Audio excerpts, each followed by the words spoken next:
so much, Kim. Very happy to be here. This is my second or third event that I've done with you, and I'm happy to talk about this topic. I know this, and I will explain it.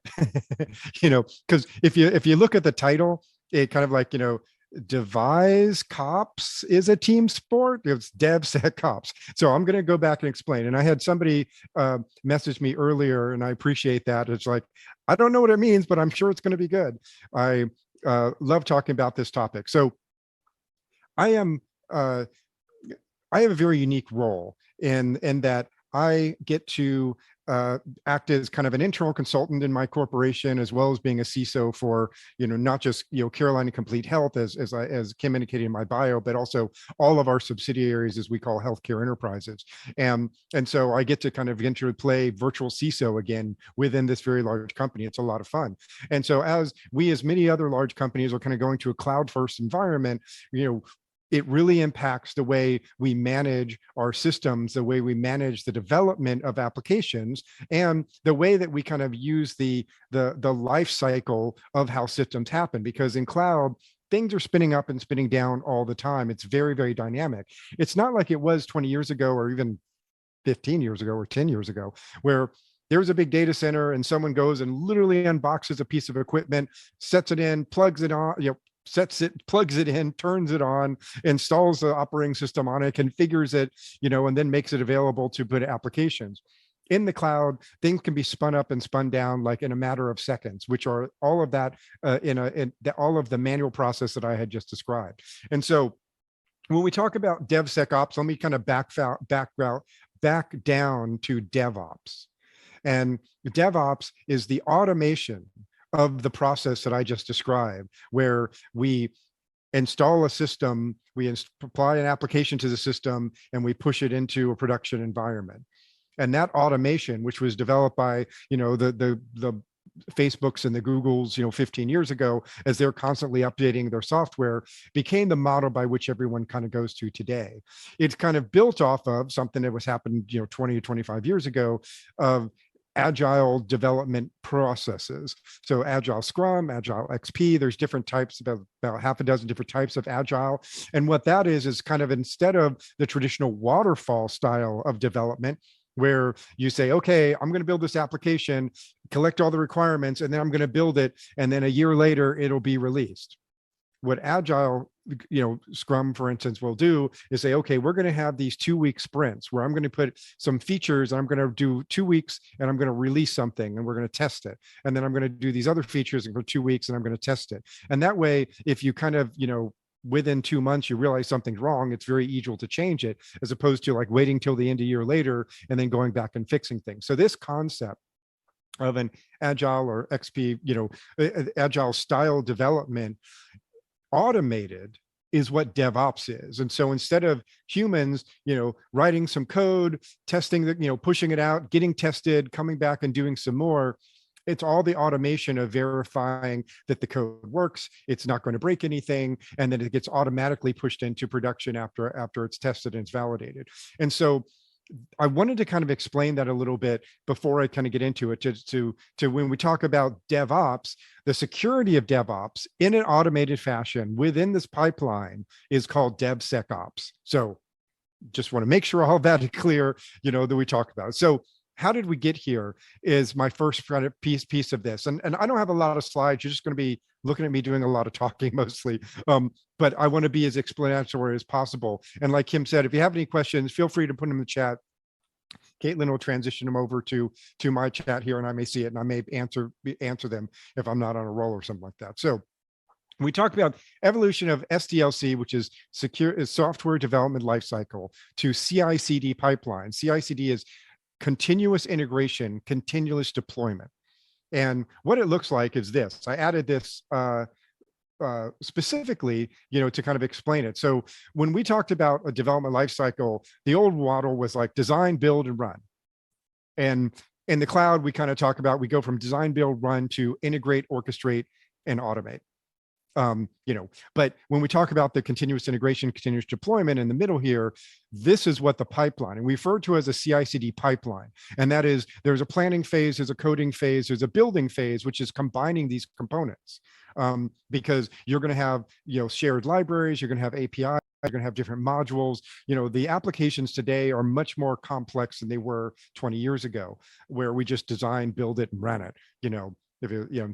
And then we have a testing phase. Interestingly, there is testing in the coding phase, and there's testing in the building phase and the integration phase. And then there's like a full testing phase where we talk about standard unit testing and system testing, which is making sure that the piece that I just developed is working as advertised, and then system testing that the whole thing is working as it's supposed to, and that unit didn't break anything that was in there. And then we have the release part. And so once it's all together and it's been tested, it gets released into a development or staging environment. And then there's a cycle, which is very important in DevSecOps, which is the deployment phase. And this is where, when it gets pushed in, some of these are pushed up on a daily basis, where all of the, there are multiple teams that are working on different modules in this code, and it gets, put into this, it's going through testing, and it gets into this release kind of bucket that's all queued up. And then the release phase is like, once you've met these certain gates, and you can get very complicated into like the trust of certain teams that are usually, the quality is better than others, and you want more testing on some that aren't, or the fact that, certain modules go up, then the release happens, and it kind of like, you open the gate and it gets pushed up into production, and now it's live.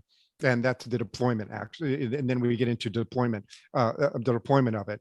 And then the operations, which is the ongoing maintenance of it. And so when we talk about challenges in cloud computing, and I'm going to get into that a little bit later, is that because some of these deployments are things, these applications are spinning stuff and spinning up and spinning down, and we call it like temporary workloads. So remember that server I said that, 20 years ago, someone would literally unbox and stand up and plug in and turn on and install.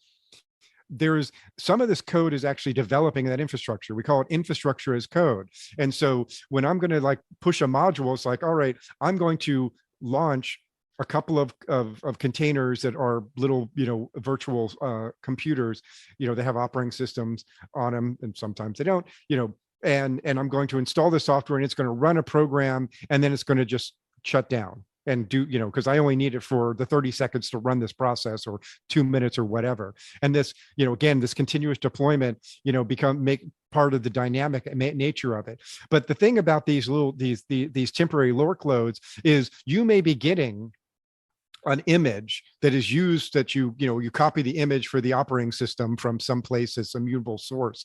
And there might be vulnerabilities that come up over time, and we haven't updated that base image yet. And so we kind of refer to that as drift. And the security world is like, okay, well, we haven't, the code is pulling this and updating this all the time, but we haven't like patched, or a new patch came out for a vulnerability from 2 weeks ago that hasn't been patched. And so we need to be monitoring that in the operations phase for when that happens, to then go back to the root source and say, okay, we need to either update the immutable source, a mutable source that was the image of which you're going to pull, or I might need to change the configuration in the infrastructure as code. So these are things that are kind of like unique about the cloud. So that's it. Now I'll get to number 2. I have an hour-long talk, but it'll go quickly. Trust me. The whole purpose of my talk is like, this is a team sport. And so because we have cloud teams, we have development teams, we have people who manage the secrets to those applications, we have people who manage the data, we have the people who manage the CI/CD pipeline as well. It becomes a lot of overlapping roles and responsibilities as we're moving through this pipeline here. There might be different teams that get involved. The number 3, the expansion of third-party infrastructures. When we talk about cloud, and I have the time to be able to kind of go explain this, is the cloud is not just one thing, and it could be many things. It could be one of 4 things, but really 3. There is infrastructure as a service, and that's what Microsoft and AWS and Google here in the US are selling to like big companies, to say, all right, we have these infrastructures. You're going to then, create your virtual servers and your virtual networks and your virtual workflows and all these things on it. And there's a shared responsibility where the underlying networking and the underlying systems of which your stuff is on is the responsibility of the cloud provider, where you're responsible for the operating system that you install and load on there, and then the applications and access and everything all the way up, and the networking and how that is. And so there's that. Then you have infrastructure, then you have platform as a service, and that might be something like, an Oracle database as a service. And so that application layer may be managed by the platform as a service company, and then you just have the data that comes in and out, and may have some authentication, or you may be sharing that. And then that shared service, you kind of look at the line of who's responsible for once, that kind of goes a little bit over to the infrastructure and the owner of the service provider. And then you have software as a service. And, Salesforce is like the perfect example of that. Any business application like Workday, anything like that. These are just applications that the application, the platform, and the infrastructure is all managed by this cloud provider or the service that owns it. And then you're just really responsible for the data. And you may be pulling data from your organization to feed into it, like in Salesforce, or putting data in. You may be bringing your own credentials, like with a single sign-on from your own organization, so you may be bringing some pieces to it, but the rest of it is really under the responsibility. So I wanted to explain that because these different platforms and resources have different shared service models, and you as an organization may have even different teams that are working with these different organizations. So again, you see how it kind of gets more complicated, that we need to have these swim lanes to know who's really doing what. Number 5 is merging of the pipelines. And so now that because I have it still here on the screen, that this is what a pipeline is, a plan, code, build, test, release, deploy, and operations. And as I said before, testing is in every phase of the pipeline. I was working with one of my friends who's a professor, and he had a master's class, a capstone class, and their project was DevSecOps.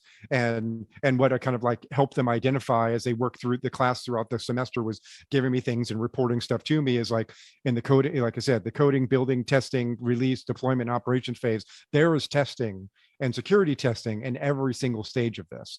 It's just a continuous thing. And then, like I said, number 6 is there are new teams involved. Let me do a quick look at the chat here, because I already got some questions, which is great. If I don't get to it, I promise I'll circle back and get to it later. How do you differentiate between DevOps, DevSecOps, and secure DevOps? I think it's all well, the first two is DevOps is just an IT thing. It's not necessarily including the security aspect of it. It is, I develop code and I push it out. DevSecOps is the automation of the security mechanism that secures that. DevOps does include security if you have security within your DevOps pipeline, but the DevSecOps is actually where now I'm including, alerting coming from this that gets and which is automation really. And so if I see something in a testing phase, it gets automated to hopefully remediation as code. There's governance as code, which is going to be managing. So, hey, if something doesn't meet a certain threshold, that, then it won't be released. And so the automation of the security function of it is the DevSecOps. And then secure DevOps, I think, is just the same thing. I couldn't tell you a differentiation of that. Let's see, Derek, hearing's perspective on this, because I don't get to be in the DevOps and DevSecOps world very much. Yeah, but that's why I wanted to explain it, because it occurs to me that not many people understand how they all fit together. And how to ensure constant security requirements delivered with teams of varying security knowledge and limited pure security engineers. Yeah, I mean, it's all about technology supports the process. There are technology controls that can help support this, but having the governance, which defines what needs to be done, and you can automate that governance to say, well, I'm not letting you go live if your static code scanner has any high or critical vulnerabilities. I won't let you go to the release phase to even be deployed. And so you have to provide education to them on what is required of it, include that as part of the process, have manager buy-in to support it when they want to do an exception. And then just, it just takes time. It's not something overnight you have some set of tools or set of governance push out. It's an evolution, and different cultures kind of take to it better than others. Okay. All right. I have my little window here. I keep moving back and forth because I'm in my, I will actually narrow. Okay, there we go.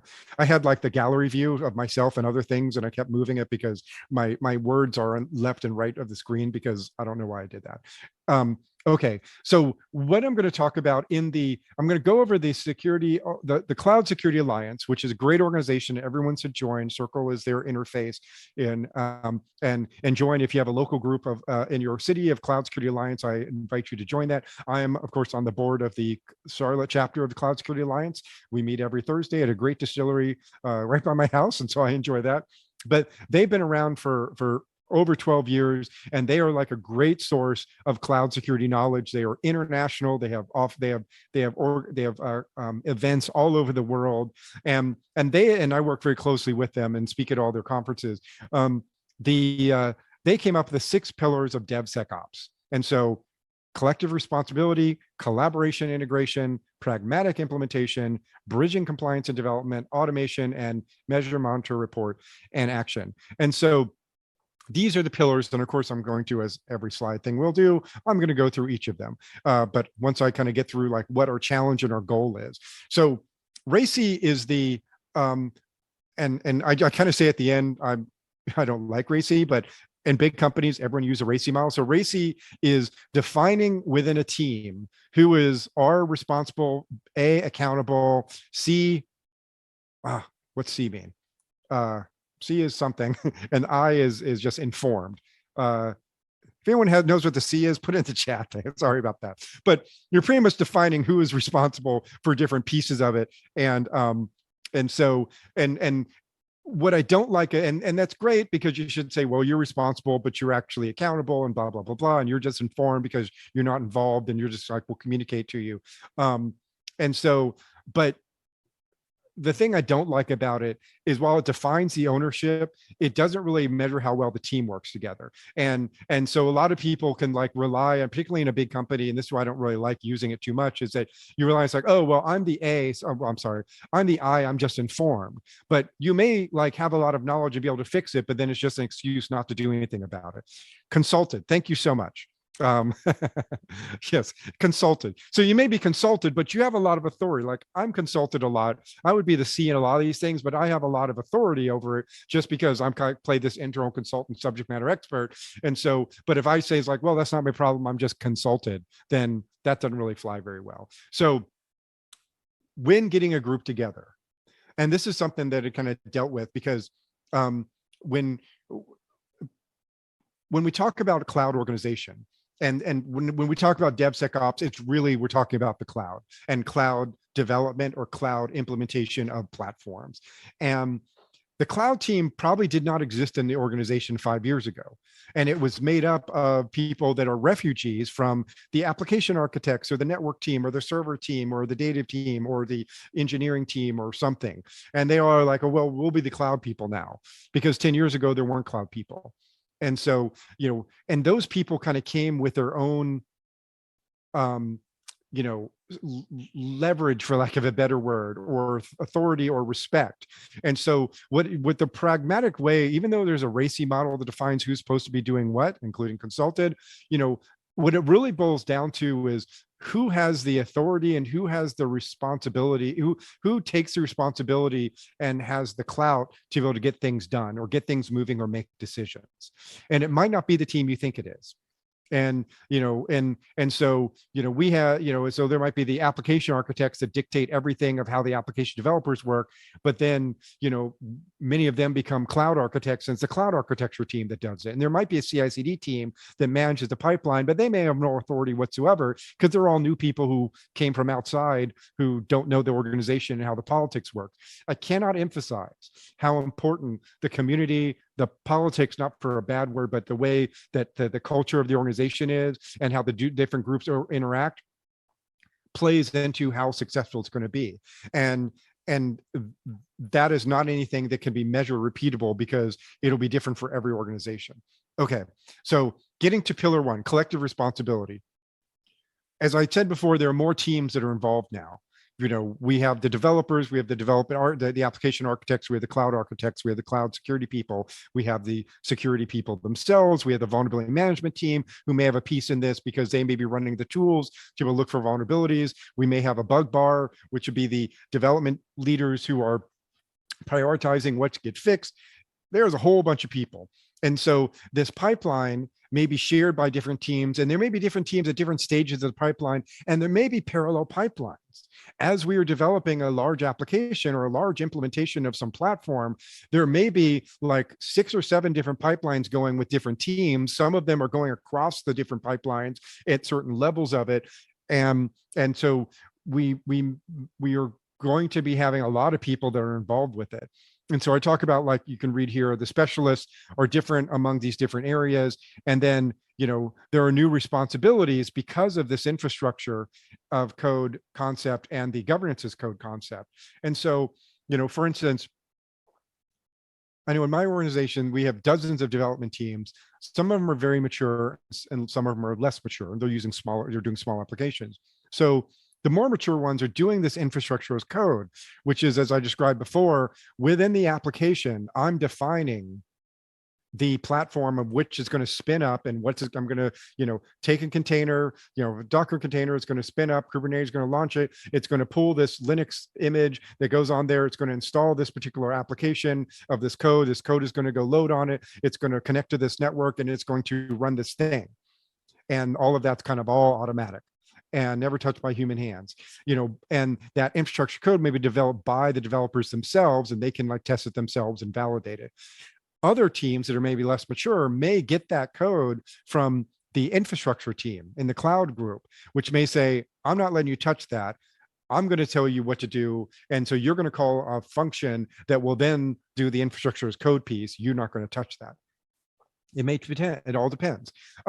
And then when we talk about governance as code, there might be things in the pipeline that say, as I described before, okay, if the process of transitioning from, my code repository, in GitHub or GitLab into like my dev environment to be released before it gets pushed up into operation, I'm not going to let that move happen if the vulnerability scanner came back and there were critical vulnerabilities or something like that. So it's governance as code.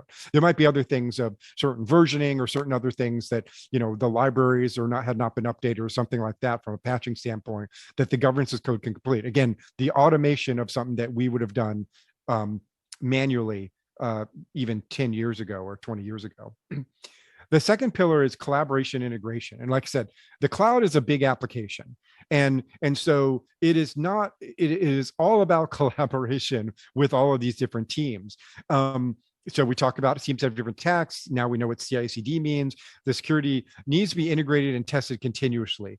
And this collaboration with the security team may be defining certain requirements of the security that, for instance, and here's one that happens all the time, is that, there might be the corporation may have a requirement that any server or any endpoint, whether it's a Windows or a Linux system, needs to have an EDR, whatever EDR stands for, like antivirus, enterprise detection response, something detection response. I don't know the acronym. But anyway, it's what, it's what CrowdStrike is, or MDATP, or, Sentinel-1, or any of these different tools they're on the endpoint. And so it may require that it's on that endpoint. But if this is a temporary workload, that's a container that's very lightweight, that's only going to be up for 45 seconds to launch launch something, connect to an API, and then spin down, then I may not want, security may choose to say, I'm not going to require an EDR on that server as if it were a persistent server. Like if you had a VMware instance in the cloud, we had these servers that were up and running and they were just virtualized servers, but they're not moving, they're not going up and down, they're just there, always performing their function. Yes, I would want an EDR on that from a protection standpoint. But if I'm just dealing with temporary workloads within containers, then I would want like a posture management tool, which is be something that would be just looking at, when it spins up, when it spins down, and make sure that everything is correct. And if it's not, then through governance as code, I can just wipe it out and relaunch it because it's all automatic anyway. And so these are the things that security may be part of from a governance standpoint, not just the vulnerability team, not just the credential team, who are setting the standards for what credentials are used, or the data team that's setting the standards for encryption or how data moves, et cetera, et cetera. So collaboration and integrating this and automation integration is certainly an important thing. So we talk about pragmatic implementation. So there's so many different point solutions, and I think I told the story too early, about the EDR and things to do. So I talk about the tools that each of these phases in the pipeline, and I probably should have like the pipeline just like as a ghost little table that's over every one of these slides, so you kind of think about, you have it there as a reference. But developers will use tools for code management. And so we talk about, and I'm doing a keynote in a couple months on just what the cloud security stack looks like, and so essentially you have, threat modeling, which is kind of the act of taking a design and looking at all of the different ways that there may be threat vectors into it, and the different levels that these threat vectors could have, from a user level to an admin level to a service account level, et cetera. And then when the developers develop code, there are tools, these static code analysis tools, that are like, after they're done, they do static code analysis to make sure the code is not corrupt in any way, like from error standpoint, but also they don't do they haven't included any securities in there, cross-site scripting, SQL injection, all the things in the OWASP top 10 of web security that we've had for definitely 20 years, if not over 20 years, which are all the same ones, ironically. It's not like we gotten any better. And so these static code tools will look at the code and make sure those are not in there. Great.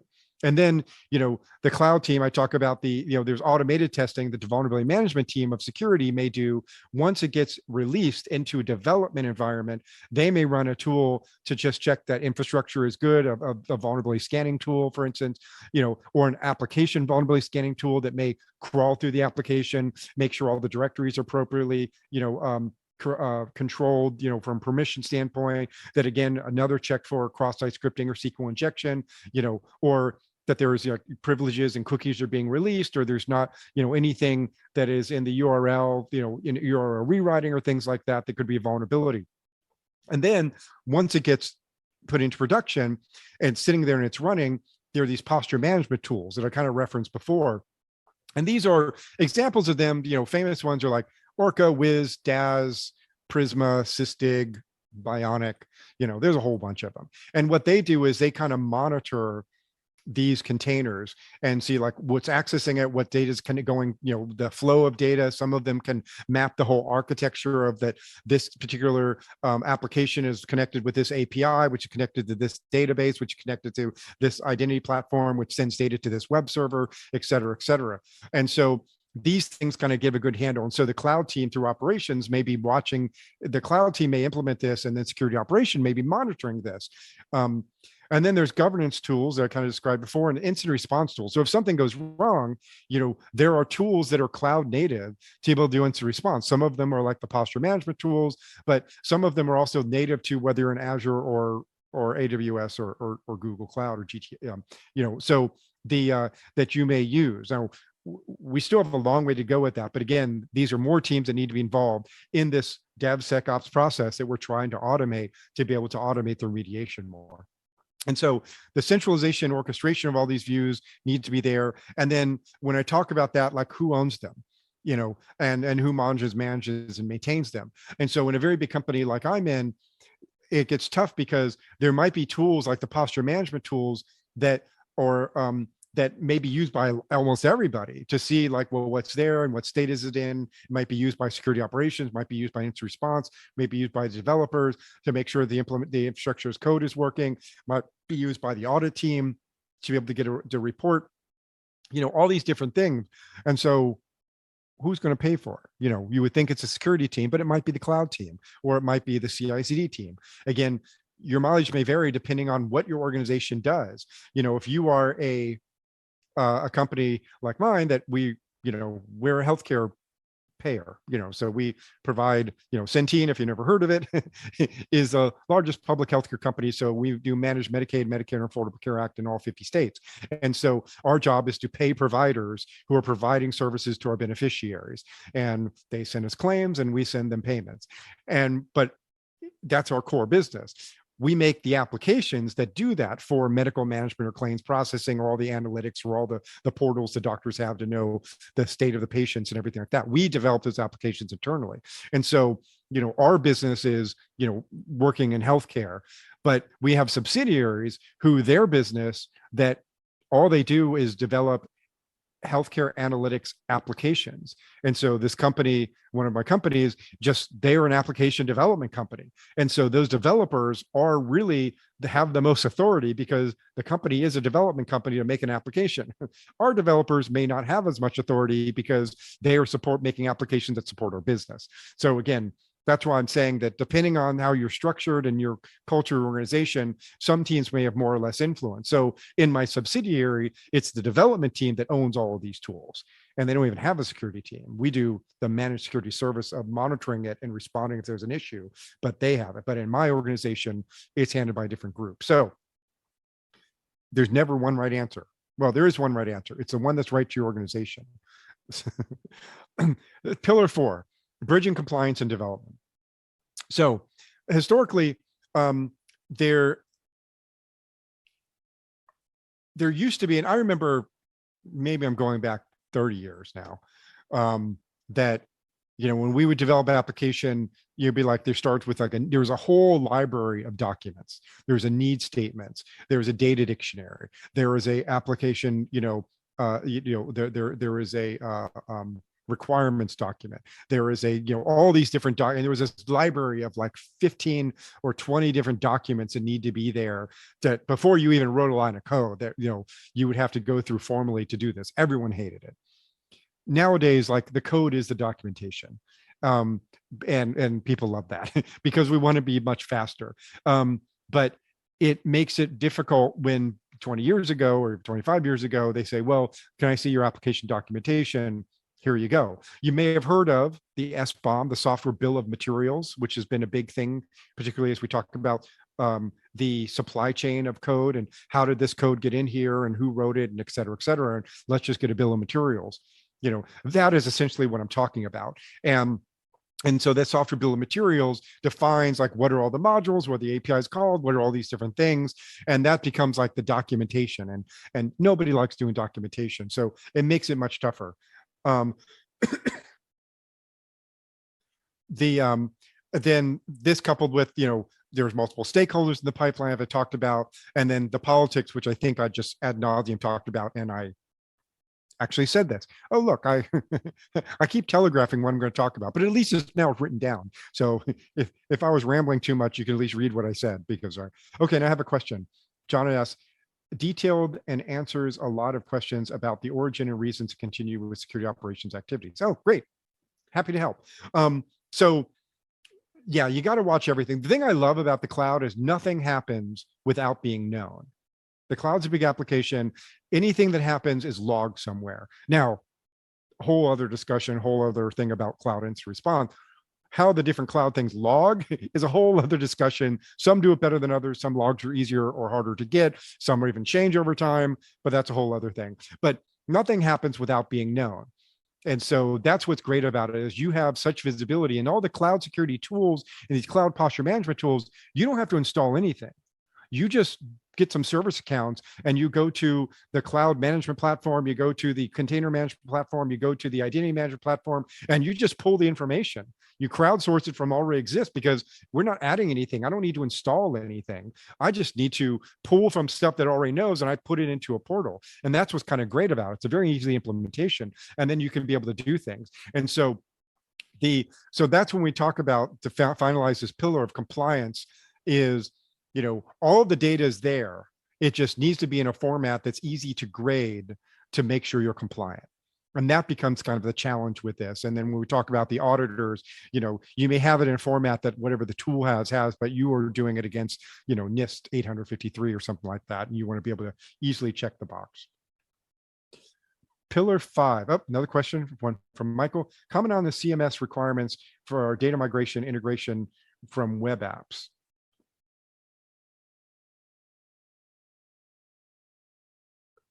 The reason why I'm pausing is like web apps are, are back nowadays. I would say most web apps are backed by the cloud, and so this is kind of like how you get to it.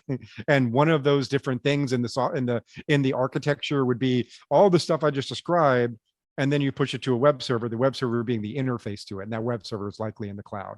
When we talk about, if you're asking the question, and maybe I don't understand it completely, if you're talking about moving data from development into production and not having production data in development, which is kind of a standard thing, it's actually easier to manage that in the cloud, because what happens a lot over the years in governance, and I'm on the steering committee, is that there's like, oh well, we have a customer, and like in our case it might be a state that is giving us production data to use for testing, and we're like, well, we don't test with production data, but our customers who we have the contract with are requiring us to do that, to test it, and they want access to it in development environment.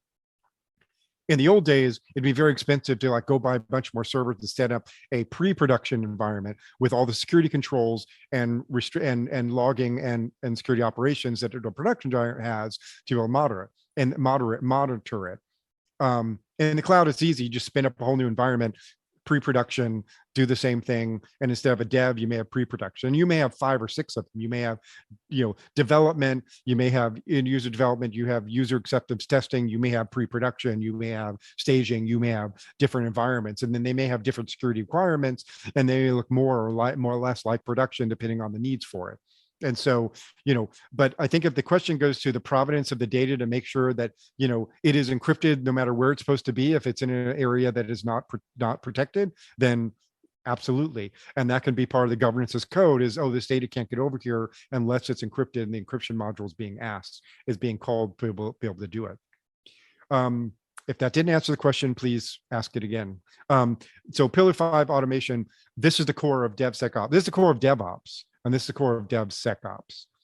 The nirvana we want to get to is remediation as code.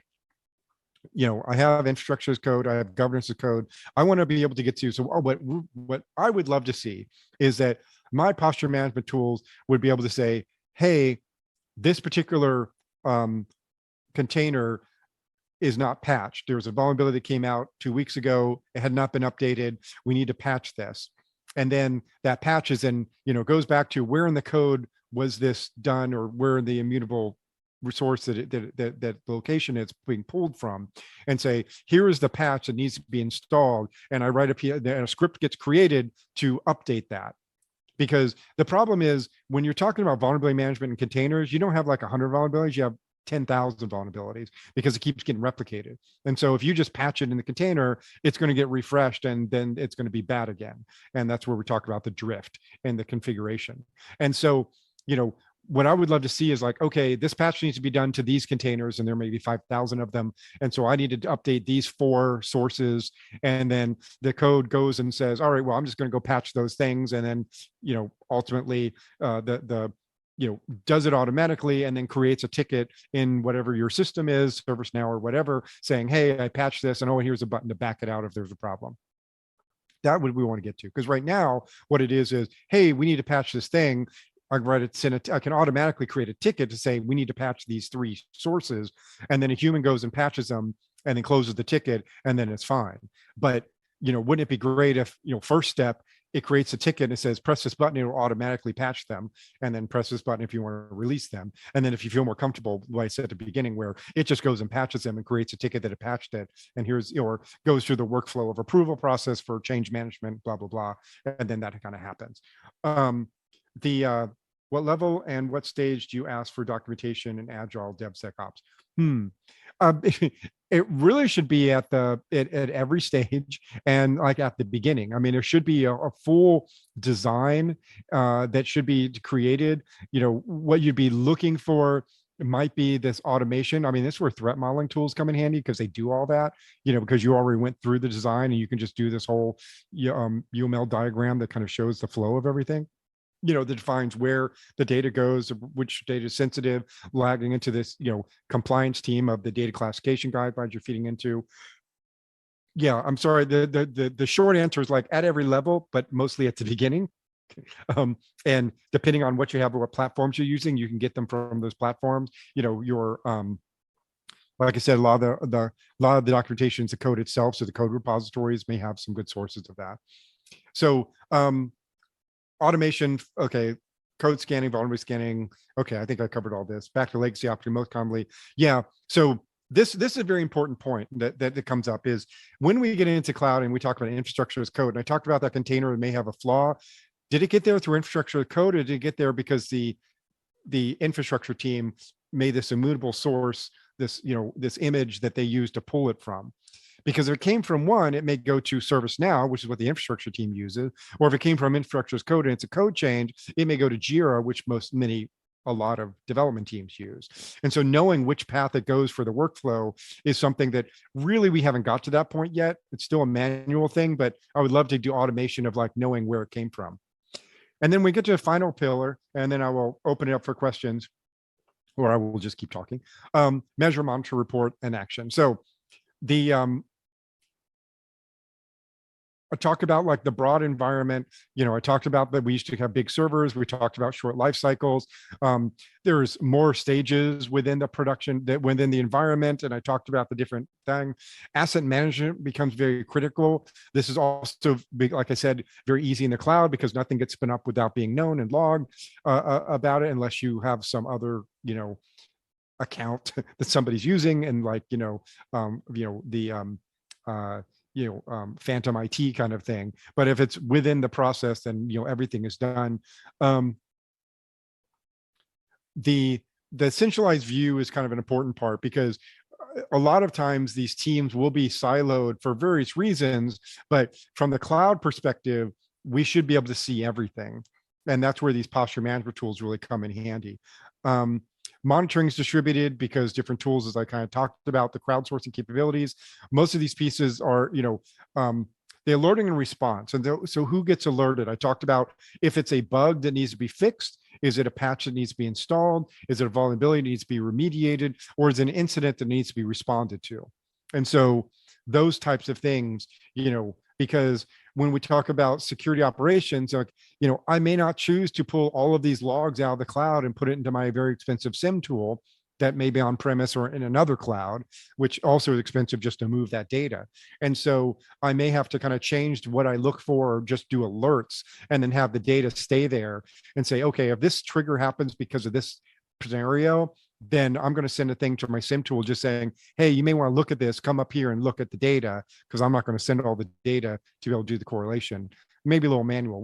We still doing security operations among multiple cloud environments is something that we're still, the industry is still working on, because we still have legacy SIM tools that are in one place or another or on premise that, it's the cloud providers do not make it easy. There is a protocol to do this, and they do it, share data among them, but it is not consistent. It sometimes changes, and it's sometimes expensive. So that's where I talk about the most critical is alerting and the response to knowing something wrong, and who coordinates all of that, right? One of the things is that we really are developing. I used to make this joke. I talk to lots of technology companies and work with lots of startups, and occasionally I'll get the one that like has a so unique niche idea that I'm like, okay, I like the concept, but you're making me create a new organizational structure. They're like, what do you mean? Like, well, I have a team that does this and a team that does this and a team that does this. And you're saying you're giving me this single pane of glass that checks all of this stuff. I don't have that team. So you're asking me to, technology supports a process, not the other way around. However, in the cloud, you may have to develop a team, because we have this centralization because of all the things I've been talking about before. Something needs to kind of have this broad view of it. And it may be shared responsibility among the team, like a little fusion center, or it could be, you give somebody who has authority access to that. So the takeaways on this topic, and I feel like I've rambled the whole time, so please ask me questions if I was confusing or contradicted myself anywhere, is know the teams involved, including the business stakeholders, the third parties, and instant response. So I didn't really touch on third party aspect of it, not just the cloud provider, and not just like the cloud service provider, if it's, platform as code or software as a service, but you may have other pieces that you may be pulling from third-party databases. You may be using some federated identity from third-party source, or you may be that source for third-party identity. You may be getting code from third parties that you'll be using. You may be integrating through APIs to other applications. Understanding that whole thing is very important, because it becomes a much bigger piece than just your own. Understand the responsibility matrix, which I talked about before. Who's paying for it, and really who's close to the business mission? Because as technology people, we think that we know everything and that we make all the decisions, but risk-based decisions are business decisions, and technical people don't make business decisions. And even whether or not to accept to patch something, because it's a big vulnerability, it might be during re-enrollment, open enrollment, in which case we don't want to touch anything during open enrollment because that's critical to our business. And that's a business decision. And while we as a technology and security people may say, we need to patch this, there's a likelihood this could happen, they're like, yeah, we can't afford to have a business impact at this time. So we elect to defer it. And as long as they understand the risk to it and they sign off on it, it's a business decision, and that's not my place to say. And so which group is closest to that business mission to understand that and make sure the business people are part of these decisions. Having central governance function that links these two together, the business and the technical, to be able to help in these risk-based decisions, including you may choose not to do something or to do something. But again, at the end of the day, it's a business decision. And there we go. I think I have 10 to 15 minutes, 10 minutes or so left to answer any of the questions. I appreciate the questions that already came up in the chat. I will go back and through to see if I missed anything. Again, thank the person who gave me the clue in that the C in RACI stands for consulted. There's so many acronyms, I forget them. And even among tools, it drives me crazy when I talk to vendors, because they say, Gartner calls us a DASI tool. I'm like, what's that? It's like, it does this. Like, okay, that I understand, but I don't understand this category. That's crazy. Let's see. I think I answered everything to date. So please, yeah, if you have any other questions. The other thing I would kind of say is that everything is going, everything's going to the cloud. When I get talked to, when people ask what's the thing you want to talk about? Yes, there's threat actors out there. Yes, there's ransomware everywhere. Yes, there are, new requirements for passwordless authentication coming. Yes, there are things for bill of materials and applications that are coming from regulations, but, we are fundamentally changing how we maintain an infrastructure, from having, my organization has 3 data centers in, West, Central, and East. And all of that is now kind of moving to the cloud. And the cloud is such a nebulous thing because it's used so much. It's, what is the cloud? It's this magical thing, but it really is just, and it honestly, if you go back and look at the history, Amazon, was the first to kind of start opening it up to other people, because, they built this infrastructure that's very dynamic and could, spin up automatically and was self-serving. And I think the 3 tenets of cloud are like that: it's self-service, on demand, and elastic. And when Amazon was, people would buy stuff throughout the year, come the holidays, people would buy a lot more stuff, and they would have to expand their infrastructure, to support all of the thing that's going on in November, December of all the buying.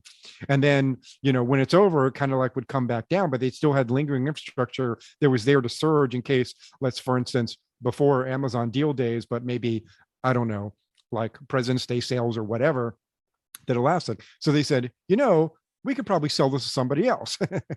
And this platform is to somebody else, and kind of lease out these platforms. They're just kind of sitting there waiting to be surged. And if we really need more, we can spin up some other ones because we have the hardware to do it.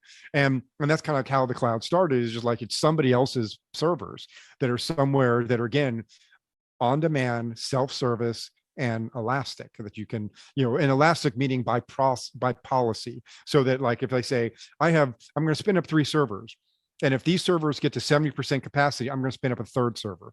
And so if all those get to 70%, I'm going to start a fourth server. And so these concepts of make it elastic, or if it spins down to like, if my servers become less than 30, I'm going to drop one, et cetera, because you play by the drink. So yeah, the comment about cloud communities empowering, allowing faster innovation. Absolutely. I don't have to, it was, 20 years ago, it was 20 or maybe it's longer ago. 25 years ago, we had all these Unix distributions, and I loved Solaris was my favorite. Sun had Solaris, IBM had AIX, HP had HPUX, Silicon Graphics had IRIX. There was another one that I'm missing. And then Linux was kind of coming along as kind of this little lightweight thing, but those were all on proper proprietary hardware. And so HPUX only worked on HPU systems. I mean, Sun did come up with an x86 version that you could run on commodity hardware, but for Solaris, but generally these were like, you bought the hardware and the software together. And so by allowing Linux as a lightweight and BSD and OpenBSD and FreeBSD, that you were allowed to be able to have these things that were that could run on just commodity hardware, and then that allowed for this to happen. And so again, within my lifetime, it changed from being able to do that. And so the cloud again makes it more accessible, where I may not have been able to afford an $80,000 Silicon Graphics IRIX box to be able to do some graphics, but I can now just go spin up a bunch of servers on Google to be able to do the same thing, and I only pay for the 2 days that I'm using it. I mean, this is great. And so it allows, like I said, a lot of innovation. When you spin up a container, how do you validate security infrastructure is in place? How do you verify container shutdown and all data is purged? Yeah, that's what the posture management does. Is it, so that's where the governance as code and posture management kind of does. It's always like, okay, I'm going to spin this up. There's certain requirements that are going to happen, that these configurations need to be done, that needs to be patched to this level. Only these software components are on it. Only this network connection is going to be connected. Only these ports are open. And if all of that is yes, then I launch it and I release it to the world, or deploy it to the world. And if not, I just say, nope, I'm not letting you spin up, and let's try again. And we'll see if it happens. And when I talk about like spinning down and taking things down, you're right. It's kind of like a hard drive. We already heard the thing about when you delete a file on the hard drive, you're only deleting the access to where it is located. It's not like you're deleting the file unless you wipe it out and do a bunch of zeros across the actual places where it is. So the cloud is like that. It's like a very big hard drive, in that I'm just saying I'm deleting it. I'm like, okay, I'm releasing that service to another service, and I'm releasing. And because when we talk about cloud infrastructure, it is essentially, it's compute and it's storage and it's networking, compute, networking, and storage, I guess I'll say. And so, I'm going to say, I'm going to take, 4 processors and, 18 gig of storage, and I'm going to spin this thing up, and I'm going to install this image on it, which includes my operating system and my applications, everything. And I'm going to configure it in this way, and I'm going to give access to it by this account, and et cetera, et cetera. And then when I remove it, I just delete all of that, delete the access to all that. And I free up those resources to be used, that exact, within Amazon or AWS or Amazon, AWS or Azure's infrastructure, those processors that are sitting in big systems that are in data centers around the world, then get used for something else when someone else says, oh, I need 2 processors and this and that, and then that just gets overwritten. So, and that's kind of part of that shared service model, is like that whole underlying infrastructure is not touched by anybody outside of that infrastructure. And it's something that they have custom applications that kind of take care of that and releasing and everything like that. And there might be things where like you have residency requirement for data that it can only be within a certain country or not in a certain country. Those kind of things may come into play, in which goes those governance, your rules kind of come into. But yeah, so we have never had an issue where there has been a cloud, infrastructure that like, oh, I spun this up, but there was some residual thing that somebody else found. Correct me if I'm wrong, but I read these security news every day, and that's like, years ago when I was a virtual CISO, and someone, when I was trying to convince him, like, you need to go to Office 365 for your email. It's really just Exchange hosted by it's, it's a platform as a service. Pretty much Microsoft will now take care of managing your Exchange. And then guess what? It's the fastest way to upgrade, because you're still on, Exchange 2008 or whatever. And it's the fastest way to upgrade is just move to Office 365 and let them keep it up to date. That's great. And he was like, I don't know. I don't trust it going to the cloud. I'm like, listen, managing an Exchange server is finicky and it goes down all the time. And I've been here for a week and it already went down once. I said, that is a much bigger business impact than what you think about worrying whether or not Microsoft is looking at your stuff or whether they care. So it's kind of doing that risk assessment of it, that they do a much better job of managing it because they have resources and automation decades old that are doing this than what you have and what resources you have, particularly if you're not a Fortune 100 company. So I think we're getting down to the end. I thank you very much for, here's my last slide. After my questions is me. There we go. Feel free to connect with me on LinkedIn. I also have a YouTube channel called Rick Cybersecurity Videos, where I have a bunch of videos where I talk about cybersecurity things. And I'm on the editorial panel, as Kim mentioned, my bio for the CIS critical security controls. And I have a series of videos on my YouTube channel about each of the 18 controls and what changed from version 7 to version 8 and why we got rid of things or why we added things and stuff like that. And so feel free, it's easy enough to find. As you heard Kim kind of say, I'm way overexposed. I talk about all these things. I'm everywhere. So reach out if you need anything. Feel free to connect with me on LinkedIn. Thank you very much for your attention in this, and have a great rest of the conference.